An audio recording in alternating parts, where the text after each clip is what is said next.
전서 4장 13절 형제들아 자는 자들에 관하여는 너희가 알지 못함을 우리가 원하지 아니하노니 이는 소망 없는 다른 이와 같이 슬퍼하지 않게 하려 함이라. 우리가 예수께서 죽으셨다가 다시 살아나심을 믿을진대 이와 같이 예수 안에서 자는 자들도 하나님이 그와 함께 데리고 오시리라. 아멘. 2017년도가 이제 주일 예배 한 번만 더 드리면은 다 지나갑니다. 2017년도 저희들에게는 참 많은 변화가 있었습니다. 그 가운데 장로님들이 두 분이 소천하셨습니다. 또 우리 신재도 집사님 모친도 소천하셨습니다. 크지 않은 작은 교회에 세 분이나 이렇게 하나님의 부름을 받아서 천국을 가셨는데 장례식 여러 번 왔다가 이렇게 집전하고 이렇게 하면서 참 힘들 수도 있습니다. 그런데 저는 힘들다라고 하는 그 육신적인 그 슬픔, 아쉬움, 이별에 대한 그러한 허전함 이런 것보다 우리가 먼저 가신 분들은 천국에 가셔서 하나님 안에서 슬픔과 고통과 또 괴로움과 병과 분노가 없는 그 평안한 품으로 가셨다라고 하는 것에 대하여 믿음이 있기 때문에 도리어 가신 분들에게서는 그분들은 참 더 좋은 곳으로 더 편안한 곳으로 그 더 기쁜 삶을 누리는 곳으로 옮겨졌다 이렇게 우리는 알고 있고 믿고 있고 그리고 남겨져 있는 사람들이 어떠한 이제 태도로 이것을 받아들이고 또 어떠한 모습으로 이것을 우리가 신앙 가운데 우리에게 접목해서 우리가 살아가는데 하나님 안에서 헛되지 않고 후회 없는 삶을 살 수 있을 것인가에 대하여 생각하는 그런 시간들을 가져봅니다. 어저께 우리 안복선 장로님이 하나님 부름을 받으셨습니다. 어저께 낮에 이제 한번 가보고 싶어서 병원에 들렀는데 이제 호흡기를 끼고 계시고 숨이 이렇게 가쁜 걸 이렇게 보고 여러 개 많은 약들을 이렇게 주사로 투입하는 걸 보면서 참 그 의식이 없이 고통 가운데 그렇게 계신 모습들을 보면서 하나님이 참 편안한 가운데서 그 영혼을 받아주시고 이 세상에 이제 무거운 짐과 고통을 다 벗어던지는 그러한 평안함이 오기를 바라는 그런 기도를 이제 손을 잡고 하고 왔습니다. 그런데 몇 시간 뒤에 이제 하나님 부름을 받았다는 이제 그런 연락을 받았는데요. 저녁에 가서 이제 예배를 드렸는데 가족들과 함께 임종 예배를 드렸는데 정말 그 어떤 이 끝났다라고 하는 슬픔이 아니라 천국에 임하고 다시 만날 소망에 대한 그러한 예배가 되어지는 그런 시간들을 가져봤습니다. 이 세상에는 두 종류의 사람이 있습니다. 천국 가는 사람, 지옥 가는 사람. 죽음 앞에서 두 종류의 사람이 있습니다.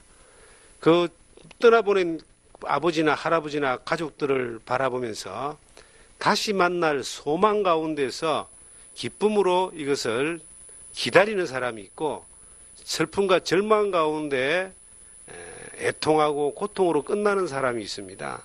이 두 종류의 사람 가운데 우리는 어떤 종류의 사람인가? 이 성경에 데살로니가전서 4장 13절에 보시면은 뭐라고 기록되어 있습니까?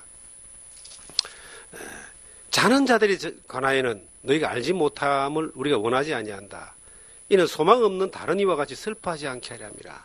성경에 예수를 믿고 구원받고 영생을 얻은 사람들이 육신의 생명이 끝나는 것을 죽었다 이렇게 말하지 않습니다. 잔다. 우리가 흔히 사망했다는 말을 씁니다. 사망. 죽을 사자에 망할 망자거든요. 죽어서 영혼이 망했다는 뜻입니다. 그런데 예수 믿는 사람들은 사망이라 말을 쓰지 않고 소천했다 그럽니다. 하나님의 그 영혼이 하나님의 부름을 받아서 옮겨갔다는 거예요. 그리고 육신은 망한 것이 아니라 흙으로 와서 흙으로 돌아가는데 잔다라고 그렇게 표현을 하고 있습니다. 그 유명한 요한복음 11장에 보시면은 예수님이 죽은 지 사흘 된 나사로를 살리시는 내용이 나와요. 나사로야 일어나라 하니까 이 나사로가 무덤 속에 있다가 이제 요즘으로는 수의죠. 이 붕대로 흥금을 두르고 이제 옷을 입고 있는데 흥금을 감은 채로 옷에 감은 채로 그대로 나왔다. 그런데 예수님이 뭐라고 말씀하시냐면은 나사로가 자니까 깨우러 가자 이렇게 말하고 있습니다. 모든 사람이 나사로가 죽었다 그랬는데 예수님은 자고 있으니까 깨우러 가자.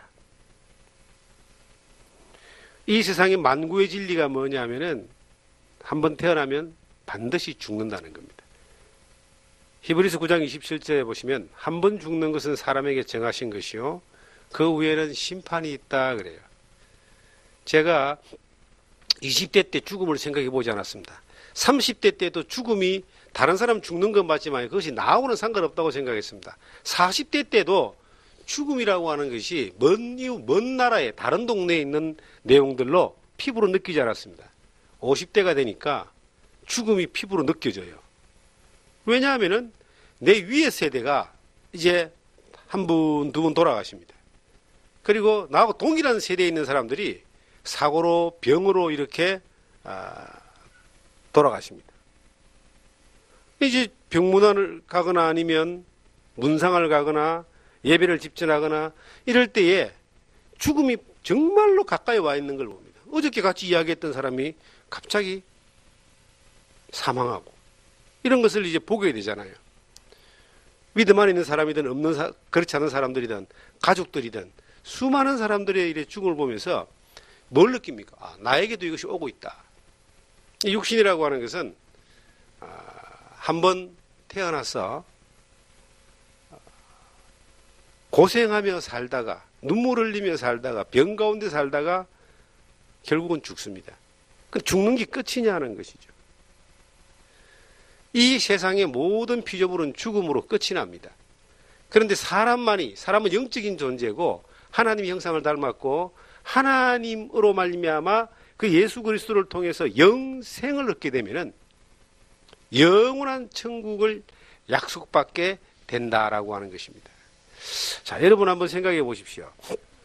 얼마 전에 내가 어떤 분을 만났는데 아주 오랜만에 만났습니다. 한 20년 만에 만났어요. 20년 만에 만났는데 그분이 딱 첫 마디가 저를 보고 아유 목사님 많이 늙으셨네요 그러더라고. 늙었다는 말 들으니까 기분이 살짝 상하더라고요. 왜 날 보고 늙었다 그러지? 저는 날마다 내 얼굴을 보기 때문에 늙었다 이걸 잘 못 느끼잖아요. 그런데 20년 만에 나를 본 사람은 목사님 왜 이렇게 늙으셨어요? 머리카락은 왜 그렇게 휘어지고 많이 빠졌냐고, 주름이 왜 그렇게 많이 생겼냐고, 그렇게 대놓고 이야기를 딱 하는데 저도 살짝 기분이 상해가지고 아유 자매님도 많이 늙으셨어 맞받아 이제 웃으면서 친 적이 있습니다. 늙었다라고 하는 소리를 들으면서 기분 좋아할 사람이 아무도 없대요. 그래서 우리가 양로원이나 노인복지시설에 봉사를 가거나 그럴 때에 그 누워서 계신 분들도 여자분들은 특히 자기를 단장하는 데 신경을 씁니다. 누워 계신 분도 머리를 이렇게 막 깎기를 원하지 아니하고 항상 세수를 하고 뭐 이래 입술이라도 바르고 이렇게 계신 분들을 많이 이렇게 보게 됩니다. 늙었다는 모습, 추하다는 모습을 보여주기 쉽고 그렇고도 그렇게 평가받고 싶지 않은 거예요. 곱게 보이고 싶은 거예요. 모든 사람이 그렇죠? 근데 좀 한 걸음 더 나아갔어요. 우리가 병문안을 갑니다. 아유 곧 죽겠네요 이렇게 인사하는 사람 있습니까? 아이고 어르신 곧 돌아가시겠습니다. 그 환자를 나누고 그렇게 말하는 사람 아무도 없잖아요. 왜? 죽는다는 소리 듣고 기분 좋을 사람 아무도 없기 때문에 마음이 팍 상하고 절망 가운데 있을 겁니다. 내일 곧 돌아가실 사람도 아이고 회복하셔야죠. 회복하실 겁니다. 건강 돌아올 겁니다. 희망을 잃지 마세요. 힘내세요. 이렇게 아마 위로를 할 겁니다. 그 정도로 죽음이라는 자체가 이 맞닥뜨리기가 굉장히 싫은 그러한 이름이고 단어고 현실인 거예요. 그런데 사람은 반드시 한 번은 죽는다는 겁니다. 하나님 만날 준비가 되어 있느냐? 자는 자들, 죽음이 잠자는 것으로, 이 말은 다른 말로 뭐냐면 끝이 아니라 잠시 죽음이 오지만 어느 날 부활이 있을 때에, 예수 그리스도의 재림이 있을 때에 부활된다는 겁니다.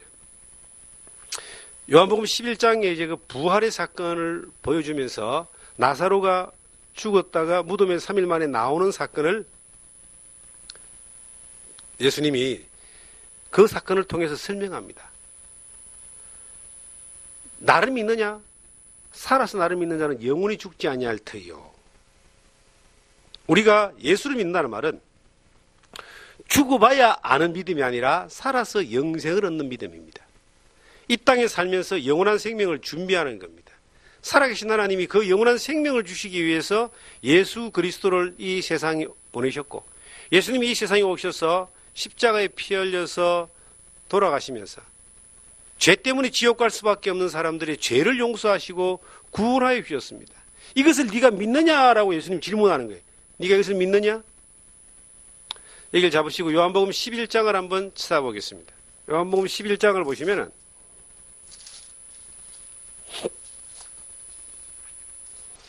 11장 25절입니다. 예수께서 이르시되 나는 부활이요 생명이니 나를 믿는 자는 죽어도 살겠고 물어 살아서 나를 믿는 자는 영원히 죽지 아니하리니 이것을 네가 믿느냐 그러잖아요. 살아서 나를 믿는 자는 영원히 죽지 아니하리니 이것을 네가 믿느냐? 예수님이 부활이고 생명인데 그 예수 그리스도가 부활이고 생명이심을 네가 믿느냐? 이것을 믿는 자는 죽어도 죽는 것이 아니다. 죽어도 이것은 자는 것이다. 그리고 어느 날 예수님이 부르시면 다시 일어나고 다시 살아나게 되가 있다. 이것이 성경이 예수님이 우리에게 말씀하신 약속이고 우리가 믿는 바 된 하나님의 약속입니다. 이 약속을 믿는 자들은 죽음이라고 하는 것이 끝나는 것이 아니라 자는 것이다. 제가 이제 믿음 안에서 살아오면서 많은 분들의 장례식을 이제 집례를 했습니다. 그런데 확실한 믿음 가운데서 소망 가운데 영생을 가지고 사라진 사람들에 대해서는 정말 장례식이 축제와 같은 분위기, 저희 가족이든 아니면 가까운 분들 아니라 성도들이든 정말 확실한 믿음 가운데 있는 사람들에 대한 그 장례식은 잠깐 자는 것이다. 다시 만날 소망이 있기 때문에, 그리고 그 살아가면서 삶의 목적이 이루어진 사람들에 대하여 이 장례식은 그렇게 슬프지 않습니다. 그런데 정말 슬픈 것은 예수를 믿지 아니하고 영생을 얻지 못하고 구원받지 못하고 이 세상에 살다가 생을 마감하신 사람들에 대한 장례식을 집례를 하거나 부탁을 받고 집례할 수 있습니다. 목사는. 그리고 또 문상을 가거나 그럴 때는 참 마음이 아픈 거예요. 왜냐하면은 영원한 지옥이라고 하는 것은 이게 100년도 1000년도 아니고 말 그대로 영원히 끄지지 않는 불목 가운데서 영원한 고통을 당하는 것입니다. 성경은요, 지옥과 천국에 대해서, 영원한 세계에 대해서 확실한 이야기를 하고 있습니다. 특별히 지옥에 대해서 성경은 여러 번 예수님이 친히 말씀하셨습니다. 우리가 잘 아는 누가복음 16장을 보시면은 부자와 나사로의 내용이 나와요. 예수님 부자와 나사로에 대해서 이야기를 하는 거예요.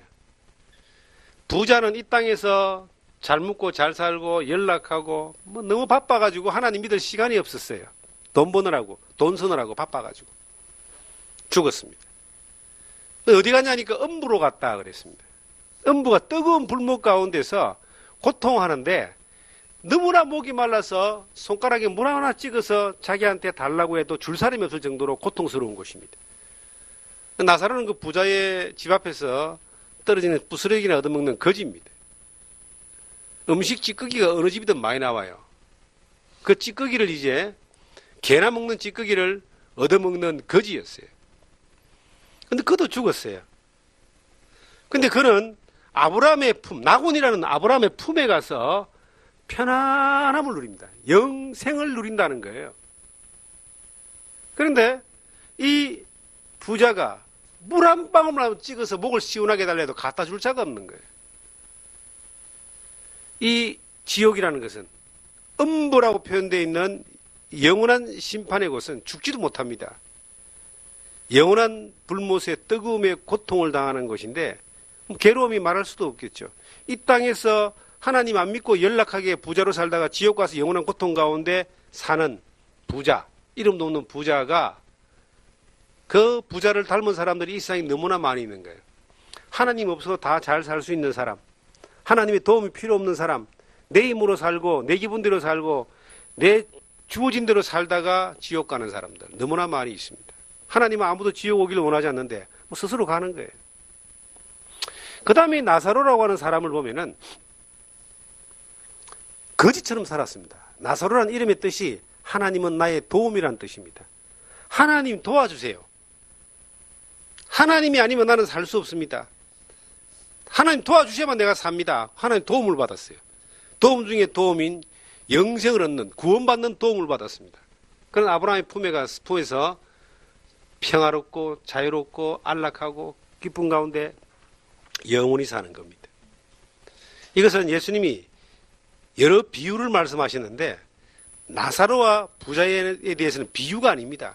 비유라고 되어 있지 않고 그냥 예수님이 그 내용을 설명하는 거예요. 이 말은 뭐냐면은 비유가 아니라 이것은 실질적인 사항을 미리 보고 말씀하신 것이다. 우리에게도 어느 날 영원한 세계가 들어가게 되는데 참 신기한 거는요, 이 세상의 모든 인간은 본능적으로 영적인 존재이기 때문에 죽음 이후에 영원한 세계가 있다는 걸 다 알고 있습니다. 그런데 이것을 준비를 어떻게 하느냐가 중요하죠. 예수 그리스도를 만나지 못하면 그 어떤 것도 아무 소용이 없습니다. 우리가 흔히 이런 말을 합니다. 다시 태어나면 내가 내 남편하고 결혼 안 해. 다시 태어나면 내가 이렇게 하겠어. 근데 그게 얼마나 허황된 말인 줄 아세요? 사람은 다시 태어나지 않습니다. 다음 생에는 뭐 더 편안하게 잘 살아라. 이게 다 이제 힌두교에서 온 종교적인 교리입니다. 윤회설. 힌두교는 이렇게 윤회설이 시작된 곳입니다. 그래서 이번 생에 잘 살면은 다음 생에 뭐 더 좋은 걸로 뭐 환생한다, 윤회한다 그러죠. 이게 불교로 넘어와서 우리나라가 불교적인 그러한 이 문화가 오랫동안 잠재되어 있잖아요. 고려 시대부터 그 다음에 조선 시대를 거쳐서 이 시대까지 우리 주변에 이 기독교가 들어오기 전에, 기독교가 보편화되기 전에 사람들의 사상이 불교, 유교, 미신, 이것이 이제 짬뽕된 그러한 이 토속신앙이 잠재되어 있는 곳에 우리가 태어났어요. 살았어요. 그러니까 생각이, 이게 이제 불교적인 생각들을 이제 하게 되는 거예요. 야, 다음 생을 뭐 잘 태어나기 위해서 지금 어떻게 뭘 해야 된다. 이게 얼마나 웃기는 이야기냐 이거죠. 다음 생으로 다시 태어나지 않습니다. 한 번 지나가면 다음은 지옥이냐 천국이냐 둘 중에 하나만 결정되는 거예요. 근데 이 세상을 살아가면서 하나님 만날 준비가 안 된 사람만큼 불쌍한 사람이 없다. 저는 이 성경을 보면서 마가복음 9장 43절에 보시면 예수님이 지옥에 대해서 이야기하는 곳이 있습니다. 그 지옥은 불도 꺼지지 않고 불로 소금치담을 당하고 구더기도 죽지 않는다. 불로 소금치담을 당하면서 영원한 고통을 당하는 그 지옥에 왜 가려고 애를 쓰느냐. 한번 살짝 갔다 오면은 절대로 안 갈 텐데 갔다 온 사람이 없거든요. 이 지옥의 형벌을 당하지 않기 위해서, 그렇게 하나님이 지옥으로 사람을 이끌게 하지 않기 위해서 예수님을 보내신 거예요. 예수 그리스도를 믿기만 하면은, 그가 나의 구원자이심을 믿기만 하면은 지옥의 형벌에서 천국으로 가는 확실한 보장을 하나님이 해주시는 겁니다. 수많은 사람들이 착각하고, 수많은 사람들이 야, 설마 그것이 나에게 올 것인가 라고 생각하면서 늘 미루는 그 문제가 뭐냐면은 영생의 문제입니다. 죽음 앞에 서가지고는요, 의식이 없고 힘들어서 알아듣지도 못합니다. 다행히 준비되어 있는 사람들은 죽음이 그렇게 고통스럽지 않아요.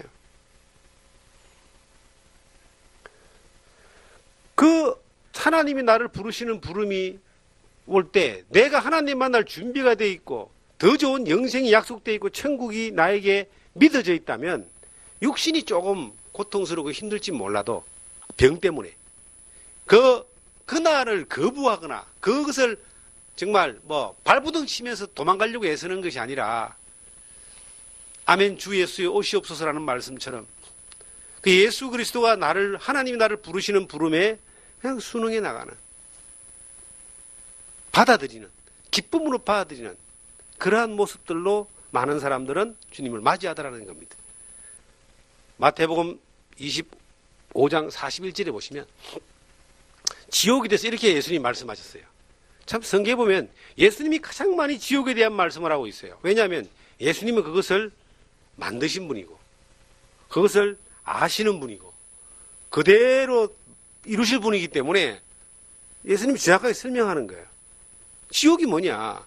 마귀와 그 사자들을 위해서 예비된 영영한 불에 들어가라 이렇게 기록되어 있습니다. 마귀를 보내려고 악한 영들이죠. 만들어 놓은 그 뜨거운 불못 지옥에 누가 따라가느냐?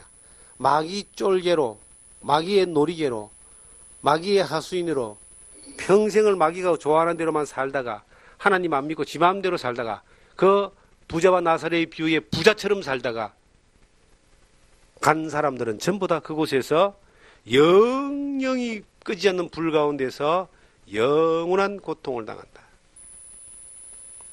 이곳에 가는 것을 바라볼 때에 얼마나 마음이 아프겠습니까? 저는 저의 가족들 가운데서 또 예수를 안 믿는 사람들이 있습니다. 처가, 본가, 형제간, 사촌 뒤져보면은 안전한 것이 아니에요. 끊임없이 지나고 있는데 끊임없이 안 믿습니다. 자기를 믿고 돈을 믿고 그리고 또 조금 온순한 사람들은 내가 지금 바쁘니까 다음에 내가 다음에 믿을게. 저는 다음에 믿을게 하는 사람들 중에서 그 다음이 안 오고 그냥 이 세상을 떠나버린 사람이 갑자기 사고로 인하여 죽어버린 사람이 저의 사촌 가운데도 있습니다. 그 사람한테 제가 전도를 여러 번 하고 말씀 들을 수 있는 집회도 참석하고 만날 때마다 이야기했는데 다음에 지금 바쁘니까 다음에 그 다음이 안 오더라니까요. 그래서 만나지는 사람에게 기회가 있을 때마다 그냥 한 번씩 던져주는 겁니다. 지옥이 있다. 죽음 이후에 다음은 없다. 성경에 오늘 잠시 잠깐이면 오시리가 오시리니 지체하지 아니하리라. 예수님이 우리를 데리러 오시는 날이 언제인지 하나님만이 아시는 것처럼 우리가 예수님에게 하나님 앞에 가는 그날도 하나님이 우리를 부르는 그날도 아무도 몰라요. 결코 알 수 없습니다. 어떤 징조도 없이 갑자기 부름을 받는 사람도 많이 있습니다. 만날 준비가 되어 있느냐. 신앙생활은 내가 하나님을 믿고 이 땅에서 형통함을 얻고 복을 얻고 도움을 받는 것도 중요하지만 신앙생활의 가장 중요한 것은 지금 내가 죽어도 하나님 앞에 천국 갈 수 있는 준비가 되어 있느냐. 이게 가장 중요한 거예요. 준비가 되어지고 난 뒤에 그 다음에 준비된 삶을 살아가는 겁니다. 믿음의 삶을, 그 하나님을 믿는 믿음 가운데, 은혜 가운데 삶을 살아가는 겁니다. 어느 시대나 가장 인간이 풀지 못하는 숙제가 뭐냐니까 죽음입니다. 그 죽음이라고 하는 숙제를 예수 그리스도가 풀어주셨어요. 성경에 내가 곧 길이요 진리요 생명이니 나로 말미암지 않고는 아버지께로 올 자가 없다. 죽음으로 끝나는 인생들에게 하나님께 갈 수 있는 길로 이 세상에 오신 분이 예수 그리스도다. 그래서 나를 믿는 자는 죽어도 살겠고 살아서 나를 믿는 자는 영원히 죽지 아니하리라. 이것을 네가 믿느냐? 저는 1980년 6월 16일 날 이 진리를 믿었습니다. 그 예수 그리스도가 나를 구원하시고 내 죄를 위하여 십자가에 피 흘리신 보라 세상 죄를 지고 가는 하나님의 어린 양이로다는 그 예수 그리스도의 십자가의 은혜가 믿어지고 난 이후에 천국에 대한 확실한 믿음이 생겼습니다. 그리고 죄 용서함을 받는, 죄에서 자유함을 얻는 진정한 평안이 생겼습니다. 그리고 하나님을 믿는 믿음 가운데 살아가는 것이 무엇인가라고 하는 것에 대하여 그 방향으로 알아가고 배워가고 순종해가고 훈련받아가면서 지금까지 살아가는데, 그때보다 지금이 더 천국에 가까워진 거예요. 가까워졌다는 말은 우리가 소망이 더 커져가 있어야 된다는 겁니다. 사람은 나이가 늙어가면요 절망합니다. 왠지 아세요? 자꾸 몸이 아파지거든요. 이게 기계도 뭐 한 50년 쓰고 나면은 고장이 나고, 아무리 좋은 기계도 그렇잖아요. 컴퓨터 뭐 최신형이라고 사다 놓으면요 한 5년 지나고 나면은 거의 뭐 이래 박물관에 들어갈 정도 수준의 고물이 되어버립니다. 그럼 또 새 거 사야 되겠죠. 사람 몸도 이게 처음에는 멋있게 태어났는데 한 20년까지는 쭉 자라다가 그때부터는 한 25세 지나면 그때부터 혈기왕성하다 쇠퇴하기 시작합니다. 몸의 기능이 하나씩 면역력도 떨어지고 기능도 떨어지고, 그렇게 하다 보면은 이제 나이가 들면은 아픈 것에 대하여 공포가 오는 거예요. 특히 요즘 이 먹는 이 음식이나 도시 환경이 이게 공해 물질로 많이 오염된 물질로 많이 이렇게 되다 보니까 생각지도 않는 병들이 막 생기고, 요즘 보험회사가 잘 되잖아요. 옛날에는 보험 가입하면은 무조건 들어줬습니다. 거의. 요즘은요 하도 보험을 많이 되니까요 심사를 까다롭게 하는 거예요. 병원 뭐 진단서까지 첨부해가지고 이제 심사를 해서 받아주는 뭐 그런 식으로. 왜? 사람들이 워낙 많이 몰리니까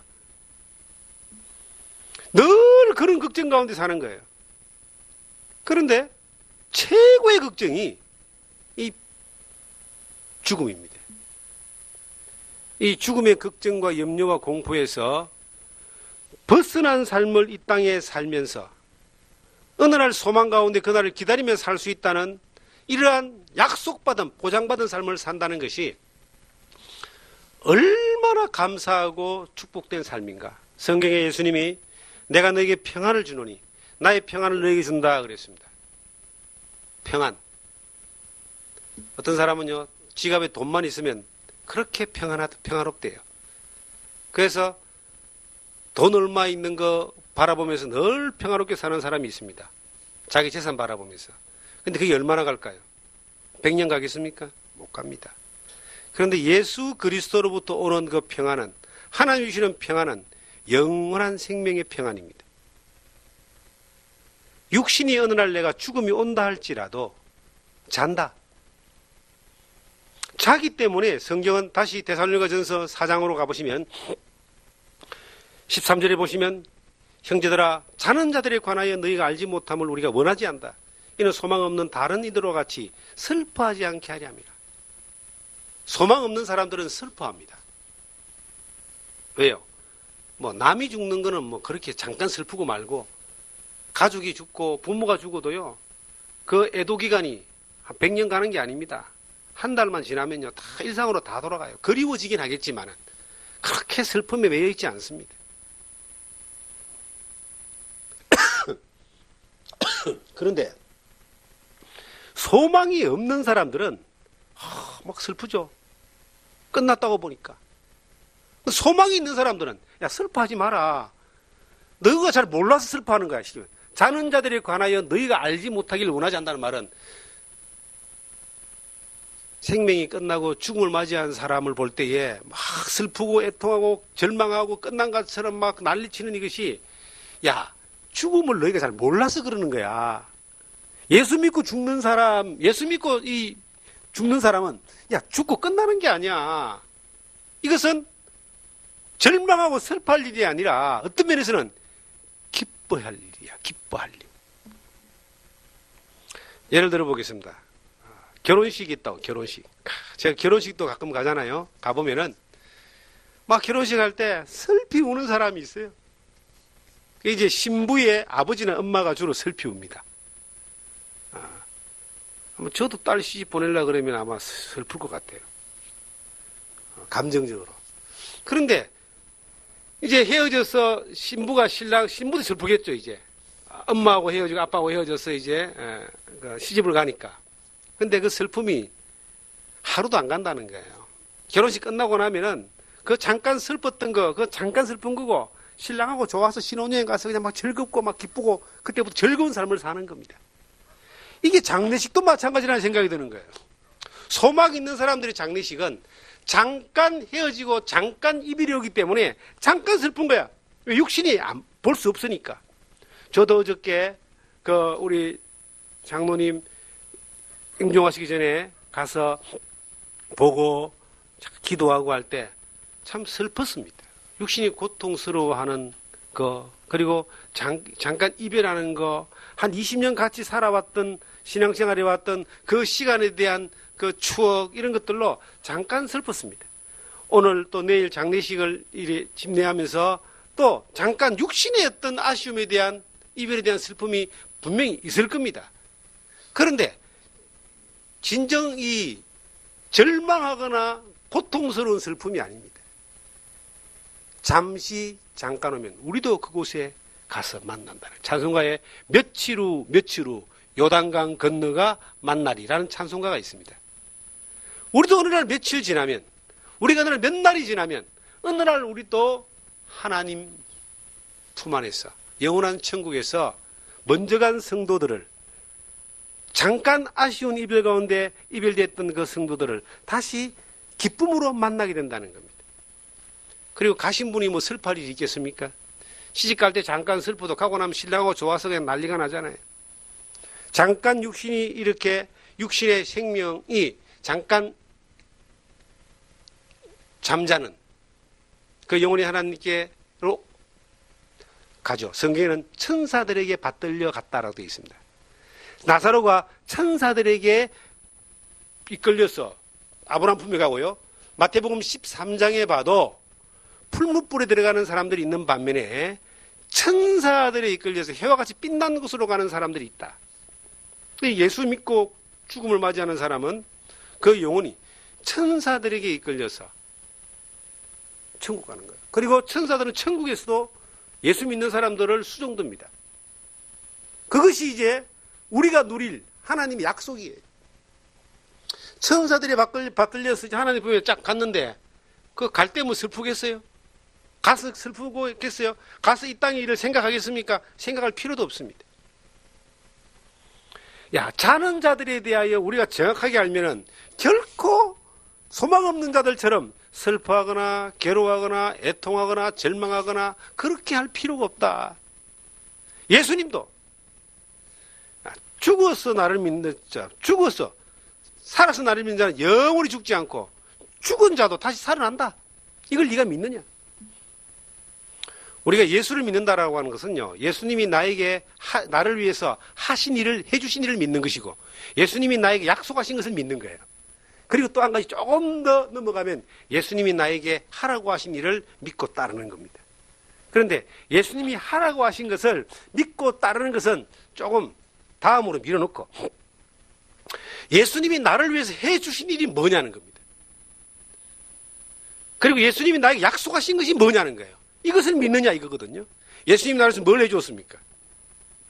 내 대신 골고다 십자가 위에서 피 흘려서 나의 죄를 용서해 주신 거예요. 나를 구원해 주신 거예요. 이걸 믿으면 구원받는 겁니다.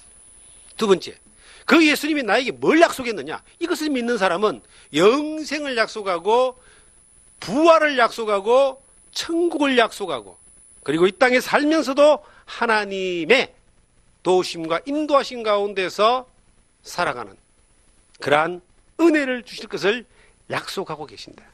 이것을 믿느냐? 여러분 믿으십니까? 저는 그걸 믿습니다. 여러분도 그걸 믿는 줄 믿습니다. 이것을 믿는 사람들이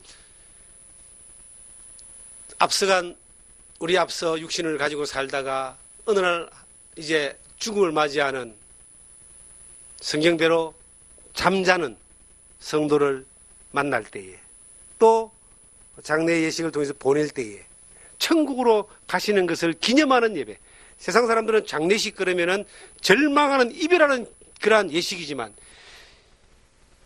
우리가 이 소망에 대하여 알고 있는 사람, 믿고 있는 사람들은 그 장례식이 천국 입성을 축하하는 그러한 예식으로 되어집니다.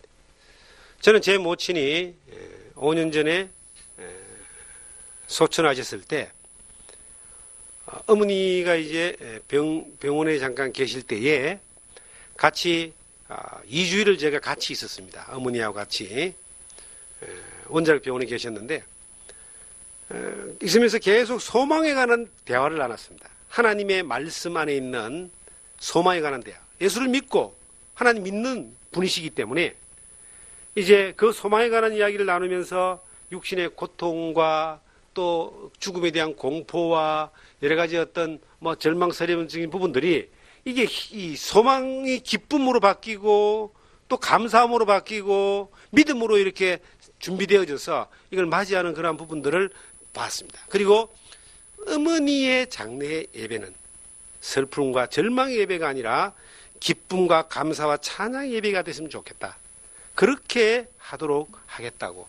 그렇게 해서 실질적으로 장례식 기간 동안 거의 사람들이 이상하다고 볼 정도로 밝고 기쁘고 그리고 어떤 면에 소망 가운데서 꽉 찬 그런 장례식을 치렀습니다. 물론 그때 가족 가운데 아직 예수를 믿지 않는 분들이 있었지만은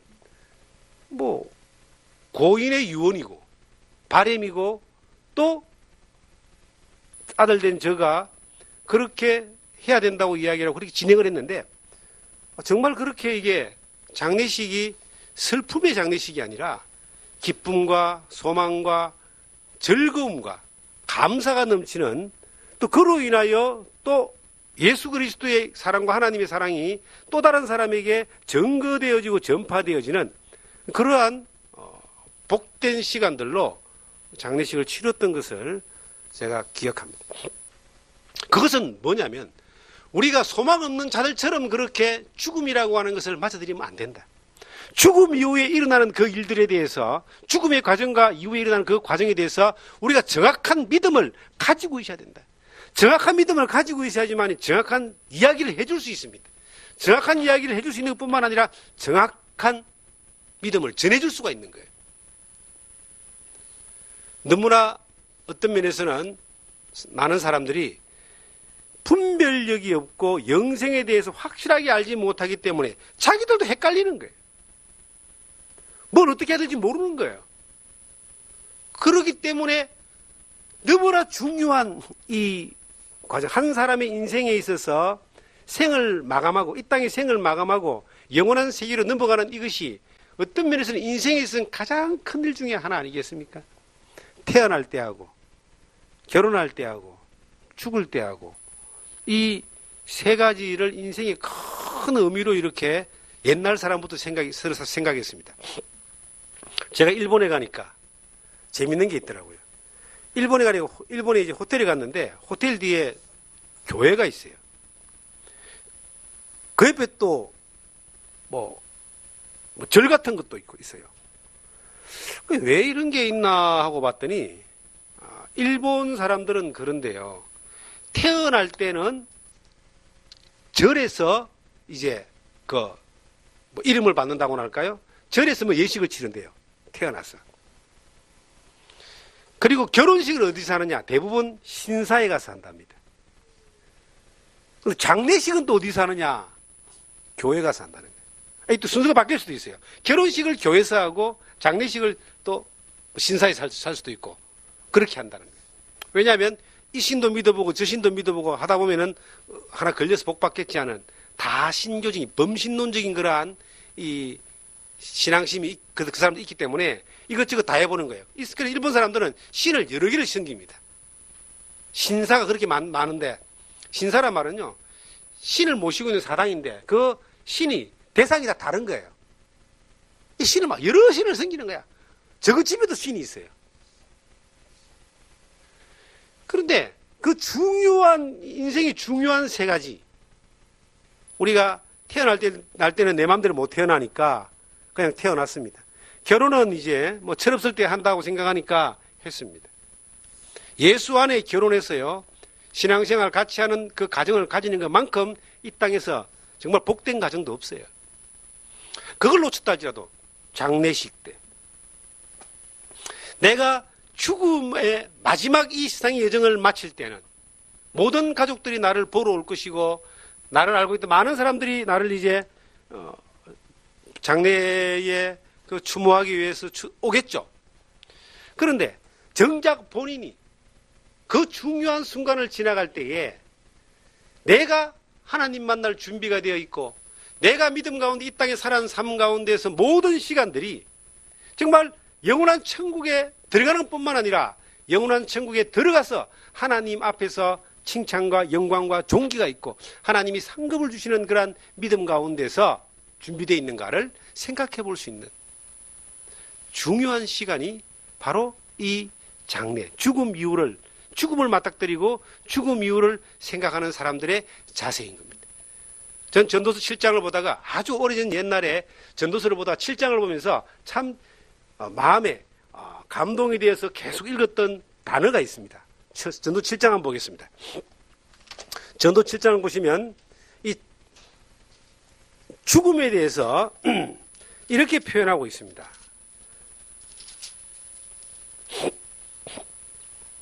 7장 1절부터 보겠습니다.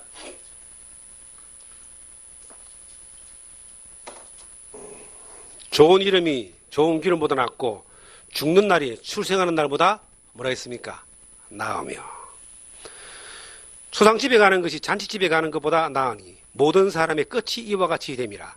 산자는 이것을 그의 마음에 둘지어다. 슬픔이 웃음보다 나음은 얼굴에 근심하는 것이 마음이 유익하기 때문이니라. 지혜자의 마음은 초상집에 있으되 우매자의 마음은 혼인집에 있느니라. 젊은 때에 어릴 때 이 말씀을 보고요 이 말씀을 외웠습니다. 내가 세상에서 평소에 알고 있던 배웠던 상식이 아니기 때문에 그래요. 죽는 날이 태어날보다 낫다는 이 말씀이 성경에 어디에 있습니까? 사람들은요 죽는 날을 가장 슬픈 날로 봅니다. 그런데 성경은 하나님이 말씀하시기를 야 태어날 때보다 죽는 날이 낫다. 태어나는 순간 이 세상을 살면서 뭐가 있습니까? 고통이 있고 괴로움이 있고 공부해야 되고 경쟁해야 되고 투쟁해야 되고 싸워야 되고 병 걸려야 되고 온갖 죄 다 지어야 되고 이 태어나는 날이 그렇게 즐거운 날이 아니다. 고생이 기다리고 있는 날인데 죽는 날은요 고생이 끝나는 날입니다. 그리고 죽는 날은요 이 세상 우리가 100년 살다 봅시다. 요즘 평균 수명이 한 80살 지금 앞으로 한 20년 지나면 100살 120살까지 간다고 그러잖아요. 100년 산다고 봅시다. 그런데 100년을 살아도 1000년을 살아도 사는 날들에 대한 모든 결론은 수고와 슬픔뿐인 거예요. 하나님이 결론 내려놓기를 육신을 가지고 살아가는 인생은 시편 90편에 보시면 10절에 인생의 연수가 70이요 강건하면 80이라도 연수의 자랑은 수고와 슬픔뿐이요. 연수의 자랑, 인생을 살아가는 삶의 모든 자랑은 수고와 슬픔밖에 없다. 울면서 태어나서 죽도록 고생하다가 눈물 흘리고 죽는 게 인생이다. 그러니까 죽는 날이 태어나는 것보다 낫다는 겁니다. 죽음이라는 것이 끝이 아니라 영원한 하나님의 나라에 들어가는 과정입니다. 집이 무너지면 이사 가잖아요. 헌 집이 무너지는데 이거 이제 빨리 다른 집으로 이사를 가야 되죠. 우리의 육신이 이게 집입니다. 고린도후서 5장 1절에 보시면 땅에 있는 장막집이라 그래요. 흙으로 만드는 집입니다. 근데 이게 한 100년 쓰면 무너진다니까요.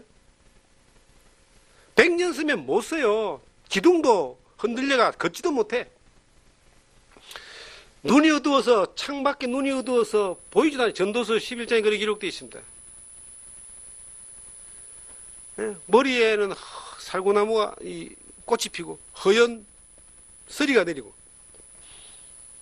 메뚜기도 짐이 된다. 메뚜기도 조그마한 거 들 수 없는 그러한 연약함이 오는 거예요. 늙으면 자기 밥 숟가락도 못 들어. 누가 띠비기 줘야 돼요. 이러한 것들이 어느 날 나에게 왔을 때에 하나님 만날 준비가 안 돼 있는 사람만큼 슬픈 사람이 어디 있습니까? 예수를 믿는다라고 하는 것은, 하나님 믿는다는 것은요, 우리가 이 땅에 돈 조금 더 벌고 내 자식 좀 더 잘 되고 내가 좀 더 건강하고 이런 것이 목적이 아닙니다. 그런 것은 보너스. 하나님이 줄 수도 있고 안 줄 수도 있는데 뭐 대부분 주시죠. 하나님은 자식들이 잘 되기를 원하니까. 그런데 믿음 안에서 잘 되기를 원합니다. 예수를 믿는 목적은 뭐냐면 죽는 날이 태어나는 것보다 더 낫다라고 하는, 이것이 나에게 이루어지기 위하여 예수를 믿는 겁니다.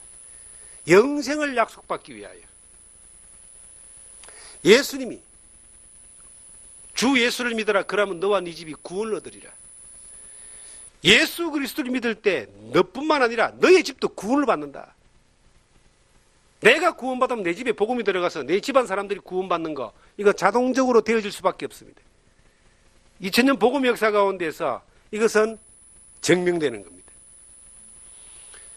정말 내 자녀가 잘 되기를 원하는 소망이 있습니까? 내가 예수를 잘 믿으면 돼요. 그러면 내 자녀에게도 예수에 대한 바른 믿음을 전해줄 수가 있습니다. 이 땅에서 우리가 빌 게이츠만큼 돈을 많이 벌고 트럼프 같이 권력을 가지고 지혜가 있고 지식이 있고 아인슈타인 같이 머리가 좋다 할지라도 하나님 만날 준비가 안 돼 있는 사람이라면, 죽는 날이 절망이고 멸망이고 지옥 가는 날이라면 그것만큼 인생을 헛되게 살은 사람이 어디 있습니까? 이 땅에서 우리가 나사로처럼 거지처럼 혹시 산다 할지라도 천국이 보장되어 있고 죽는 날이 이 세상의 고생이 끝나는 날이고 진정한 하나님 앞에서 영생에 이르는 천국에 이르는 출발된 그 날이라면, 땅에 있는 장막집이 어느 날 무너지고 손으로 짓지 아니한 하나님이 지어놓은 집이 있어요. 천국입니다. 이게 예수님이 그 천국을 예비하러 간다라고 요한복음 14장 1절 2절에 기록하고 있고, 하나님이 그 천국을 예비하셔서 우리를 부르기를 원하시는 겁니다.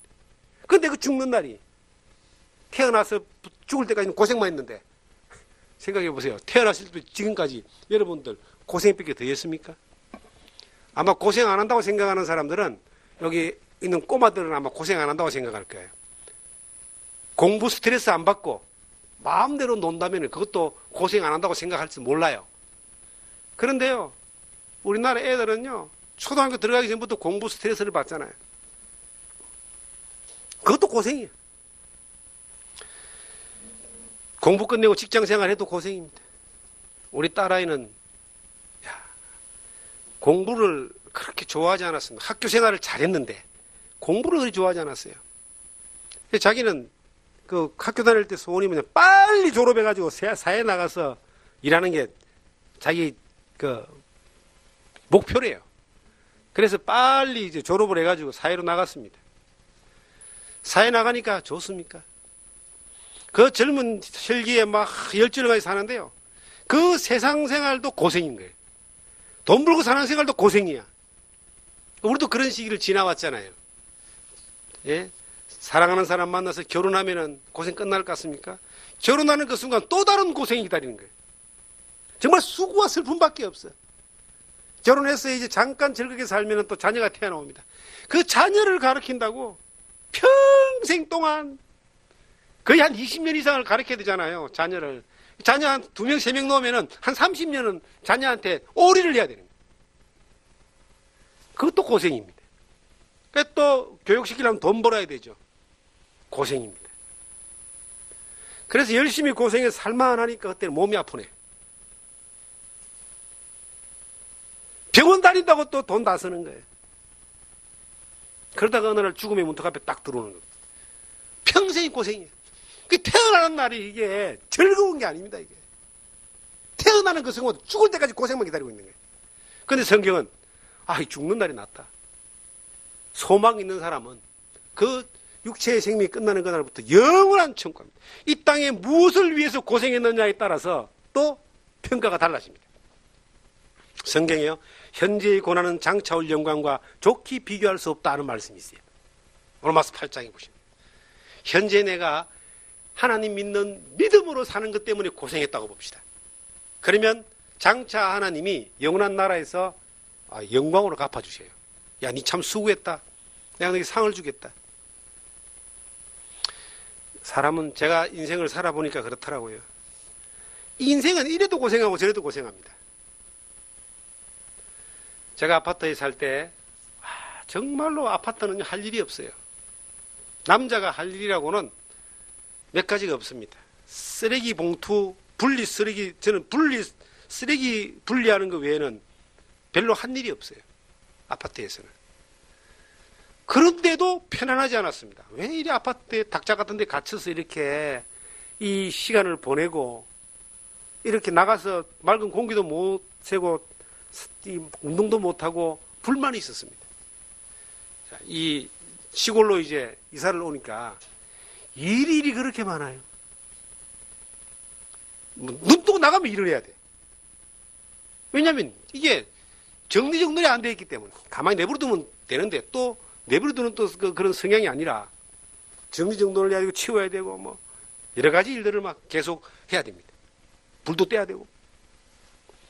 그런데 이 수고가 억울하지 않고 힘들지 않고 괴롭지 않는 이유가 뭔지 아십니까? 이 삶이 즐겁기 때문인 거예요. 수고와 고통이 즐겁고 감사함으로 되어져서 사는 사람이 있고, 수고와 고통이 절망과 신세 한탄으로 끝나는 사람이 있어요. 성경은 신앙생활하는 가운데서 하나님의 명령이 있습니다.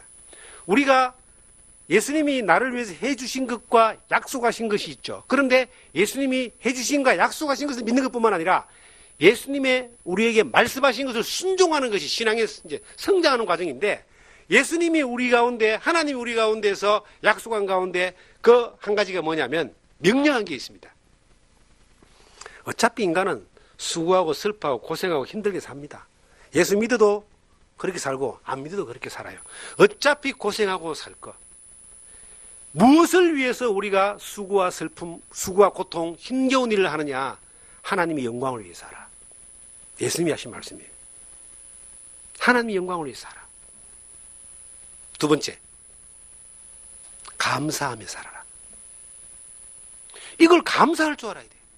내게 주어져 있는 환경이 어느 날 죽음이라고 하는 것이 내 앞에 옵니다. 어느 날 반드시 옵니다. 그런데 이 죽는 날이 태어나는 날보다 나은데, 그 죽음 이후에 영원한 생명과 천국이 준비되어 있는 것뿐만 아니라 그렇게 보고 싶었던 하나님을, 예수님을 천국에서 보게 될 때에 정말 네가 나를 위해서 내 말을 따르고 나를 순종하기 위해서 수고하고 고생했구나, 정말 잘했다라고 칭찬 들을 수 있는 여러분과 제가 되어야 됩니다. 이 땅에요, 매사에 우리가 감사해야 됩니다. 범사에 감사하라. 성경에는요, 범사에 감사하라는 말씀도 있지만 골로새서 보시면 감사가 넘치게 하라 그랬어요. 감사할 수 있는 조건이 없는 조건은 하나도 없다. 감사하지 않을 수 있는 조건이 하나도 없는 거예요. 그런데 사람은 감사를 안 하는 거야. 왜? 그것이 하나님의 은혜로 왔다는 것을 인정하지 못하기 때문에, 인식하지 못하기 때문에. 우리가 몸이 아픈 것마저도 감사할 수 있습니다. 육신은 아프지만 왜 감사할 수 있느냐? 이게 하나님께로부터 온 은혜라고 생각하면은 그것도 감사한 거예요. 병원에 가보십시오. 보통 6인실 내지 4인실이 있는데 그 병원에 가보면요, 아픈 사람이 감사하는 사람이 있어요. 더 아픈 사람을 볼 때 자기가 감사한 거예요. 더 아픈 사람, 더 절망적인 사람을 볼 때 이만하게 다행이다라고 그런 생각을 가지는 경우들이 있어요.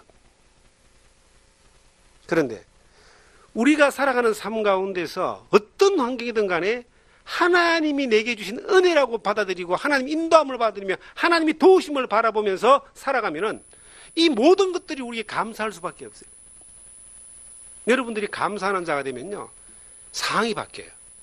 다른 말로 하면 환경이 안 바뀌어도 내가 감사하는 사람이 되면은, 하나님 앞에 감사하는 사람이 되면은 이 환경은 그대로 있어도 내가 바뀌고 주변을 바꾸고 가는 겁니다. 여러분들을 하나님이 인도하셨다고 믿으십니까? 지금 이 순간까지 하나님이 인도하셨다고 믿어야 됩니다. 그리고 내게 있는 어렵고 힘들고 때로는 절망적인 상황이라 할지라도 이것이 하나님의 은혜라고 믿어야 됩니다. 그래야지 감사함이 있고, 그래야지 하나님께 영광을 돌리는 마음이 생기고, 그래야지만이 하나님이 기뻐하시는 그러한 삶으로 우리가 살아갈 수 있는 겁니다. 소망 있는 사람처럼, 야, 잠자는 자들에 대하여 너희가 알지 못하기를 원하지 않는다. 왜냐? 소망 없는 자들 같이 슬퍼하지 않게 하기 위해서. 똑같은 상황인데 어떤 성도가, 아니면 내 가까운 사람이, 나의 가족이, 아니면 본인이 죽음이라고 하는 그러한 가장 큰 문제 앞에 딱 맞닥뜨렸을 때, 소망 없는 자들은 절망하고 끝나고 슬퍼하고 괴로워하고 세상이 무너진 것처럼 그렇게 주저앉지만, 소망이 있는 우리들, 약속이 있는 우리들은 그들과 다르게 예수님이, 하나님이 말씀하시기를, 야, 태어나는 것보다 이 날이 죽는 날이 나아. 지금부터 영원한 행복이야. 고생 끝, 행복 시작. 그런다고 해서 뭐 죽으려고 애쓸 필요는 없습니다. 하나님이 나를 데리고 가실 때까지 하나님이 내 생명의 주인이기 때문에 이 땅에서 감사하며 사는 것입니다. 예수 그리스도의 그 부활의 생명이 어느 날 나에게도 올 때에 내가 그리스도와 같이 변화된 모습으로 주님을 맞이할 그날을 우리는 소망합니다. 정말 저는 이 땅에 살면서 주님 오실 날에 대한 소망이 참 예수를 처음 믿을 때 가장 강하고 가장 강렬했는데, 시간이 지나면서 이걸 놓쳤어요. 그런데 근간에 들어서 하나님이 다시 이것을 일깨워주는 겁니다.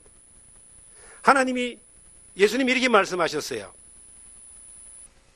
너희가 천기는 분별할 줄 알면서 시대의 표적을 분별할 수 없더냐? 이런 말씀을 하십니다. 예수님이. 천기, 구름이 팍 끼면은 비가 오겠다 그러잖아요. 이게 천기거든요. 시대의 표적, 성경에 기록되어 있는 예언의 말씀들이 이루어지는 것들을 볼 때에 예수 그리스도의 재림과 소망의 날이 가까워지고 있다는 것을 너희가 알지 못하느냐? 지금 현재 되어져 있는 여러 가지 세상에 움직이는 일들을 바라보면은, 이 시대의 표적들, 예언의 성취들을 바라보면은 정말 너무나 많은 부분에 있어서 하나님 말씀이 이루어지고 있는 것을 보게 됩니다. 지금 트럼프라는 미국 대통령이 이 아주 뭐 대단한 사람입니다. 지금 저항을 많이 받고 있지만은 미국 우선주의 이래 가지고 미국 내에서는 나름 인기가 굉장히 좋습니다. 그런데요, 이분이 이 역대기 근대에 들어서 20세기, 21세기 들어서 아무도 하지 못했던 한 가지를 지금 하고 있어요. 그게 뭐랬냐면은 이스라엘의 수도가 예루살렘이다라고 선포를 한 거예요. 미국이 이스라엘의 우호국가이긴 하지만 한 어떤 대통령도 그렇게 선포하고 지지한 대통령이 없어요. 근데 이 사람이 이스라엘 수도는 예루살렘이다 그래가지고 중동에 지금 화약고에다가 폭탄 하나 던져놔버린 거예요. 이 뭘 의미하는 것일까? 성경은 예루살렘이 이스라엘의 수도입니다. 성경은 이스라엘 민족의 회복은 그리스도의 재림과 맞닥뜨려져 있는데, 그 이스라엘 민족의 진정한 회복은 나라가, 땅이 딱, 이스라엘 1948년 5월 14일 독립했잖아요. 나라가 생기고 땅이 점점점 키워지면서 67년도에 예루살렘을 차지하고 이것 때문에, 정치적인 것 때문에 수도로 못 하다가 수도가 딱 됐습니다. 거기에 이스라엘 성전이 만약에 세워진다고 봅시다. 전 세계에 흩어졌던 이스라엘 민족이 자기 나라 땅으로 돌아가고 있습니다. 그리고 이 미국이라는 나라가 대통령이 그냥 이스라엘 수도를 선포했습니다.